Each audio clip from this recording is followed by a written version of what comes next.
Hello everyone, welcome to S academy. लो, एक और बड़ी खबर निकल के आ रही है। एमपी टेट संविदा शिक्षक वर्ग 3 को लेकर सबसे बड़ी खबर निकल के आ रही है कि परीक्षा को लेकर पेटी कॉन्टैक्ट पर हो रही है। 10 लाख उम्मीदवारों के साथ इतना बड़ा छल किया जा रहा है। क्या है पूरी न्यूज़, आइए जानते हैं। आप लोग को बता दूं, जो आप लोग एग्ज़ाम चल रहा था एक कॉन्टैक्ट बेस पर चल रहा था, लेकिन कॉन्टैक्ट के अंदर कॉन्टैक्ट कर ये मुनाफा कमा रही थी कंपनियां, जिसको केंद्र सरकार के द्वारा ऑलरेडी बंद कर दिया गया है। आइए जानते हैं किसको एक कॉन्ट्रैक्ट दिया गया था और छात्रों का भविष्य को साथ खिलवाड़ किया जा रहा है। आइए पूरी न्यूज़ जानते हैं। आप लोग को बता दूं कि यह गंभीर विषय है। 10 लाख उम्मीदवारों को लगता है कि प्रोफेशनल एग्जामिनेशन बोर्ड द्वारा आयोजित प्राथमिक शिक्षक पात्रता परीक्षा दे रहे हैं। सबको लग रहा है कि हाँ, व्यापम के द्वारा परीक्षा आयोजित करवाई जा रही है, जबकि परीक्षा का आयोजन तो पेटी कॉन्ट्रैक्ट पर हो रहा है। पेटी कॉन्ट्रैक्ट यानी सरकार से ठेके लेने वाले ठेकेदार काम नहीं कर रहे हैं, बल्कि उसने किसी दूसरे को ठेका दे दिया, वह केवल मुनाफा कमा रहा है। यानी सरकार जिसको ठेका दी है इस पेपर को करवाने के लिए, यानी जो आप लोग का पेपर चल रहा है एमपी टेट का, सरकार किसी को कंपनी को ठेका देती है करवाने के लिए। वो कंपनी ठेका तो ले ली, लेकिन कंपनी वो पेपर ना करवा के और दूसरे कंपनी को ठेका दे दी। लेकिन इसके बीच में जो मुनाफा कमा रहा है, ये कंपनी बिना कुछ किए मुनाफा कमा रही है। ये जो कंपनी को दिया गया है, इसको ऑलरेडी केंद्र सरकार में जो सरकार है, मोदी सरकार, उसके द्वारा ऑलरेडी इसको बैन कर दिया गया है कि ये कंपनी कभी एग्ज़ाम नहीं ले सकती, कोई भी एग्ज़ाम, क्योंकि बहुत ही लापरवाही से ये एग्ज़ाम करवाती है। चलिए पूरी न्यूज़ देख लेते हैं हम लोग, और अपनी राय आप लोग जरूर कमेंट बॉक्स में लिखिएगा इस न्यूज़ को देखने के बाद। मध्य प्रदेश प्राथमिक शिक्षक पात्रता परीक्षा मामले में बड़ा खुलासा हुआ है। मध्य प्रदेश के मंत्री परिषद ने प्रोफेशनल एग्जामिनेशन बोर्ड द्वारा आयोजित परीक्षा कराने की जिम्मेदारी दी थी। 10 लाख उम्मीदवारों ने एमपीवी की परीक्षा के लिए आवेदन किया था, परंतु एमपीपीयू ने एक एडुक्विटी कंपनी को परीक्षा का ठेका दिया। किस कंपनी को? एडुक्विटी। आप लोग ध्यान दीजिएगा, एडुक्विटी कंपनी को परीक्षा का ठेका दिया गया था। पता चल रहा है कि एडुक्विटी कंपनी ने केंद्र सरकार द्वारा आपत्र घोषित कर दी गई है।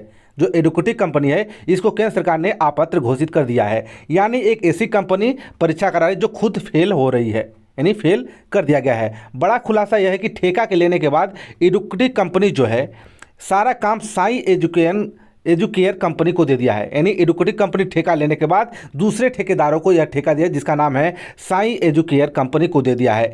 ऑनलाइन परीक्षा का आयोजन साई एजुकेयर कंपनी द्वारा करवाया जा रहा है। ये सबसे बड़ी न्यूज़ है। और साथ ही साथ ये भी उम्मीदवारों के भविष्य के साथ खिलवाड़ किया जा रहा है। सरकारी नौकरी के लिए प्रतियोगी परीक्षा और अच्छे कॉलेज में एडमिशन लेने के लिए प्रवेश परीक्षा जैसे महत्वपूर्ण परीक्षाओं के मामले में सरकारी तंत्र उम्मीदवारों के भविष्य के साथ बेहद गंभीर खिलवाड़ कर रही है। यह पॉलिसी मैटर है और पॉलिसी गलत है। मध्य प्रदेश की जनता सवाल नहीं उठाती, शायद इसलिए इस प्रकार के फैसले हो जाते हैं। आइए मामले के शुरू से समझते हैं। दशकों से पहले नेताओं की सिफारिश पर सरकारी नौकरियां मिल जाती थी, योग्यता कोई महत्व नहीं था। आज आवाज़ उठ रही है, सुप्रीम कोर्ट के आदेश दिया है कि भर्ती परीक्षा व्यवस्था की जाए जो हर हाल में निष्पक्ष और प्रमाणित हो। सुप्रीम कोर्ट के आदेश के बाद व्यावसायिक परीक्षा मंडल का गठन किया गया था, जिसे अब प्रोफेशनल एग्जामिनेशन बोर्ड कहते हैं।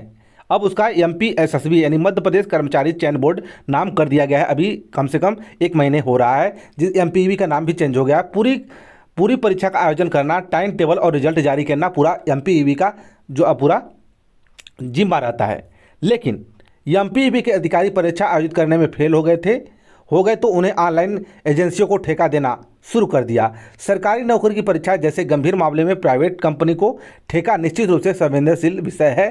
ताज़ा मामला यह है कि कंपनी MPEB से ठेका प्राप्त करने के बाद दूसरी कंपनी को काम बांट रही हैं, यानी ठेका लेने वाले कंपनी केवल मुनाफा कमा रही है। सवाल यह है कि जो कंपनी परीक्षा का आयोजन नहीं करा सकती, उस कंपनी को ठेका क्यों दिया जाता है।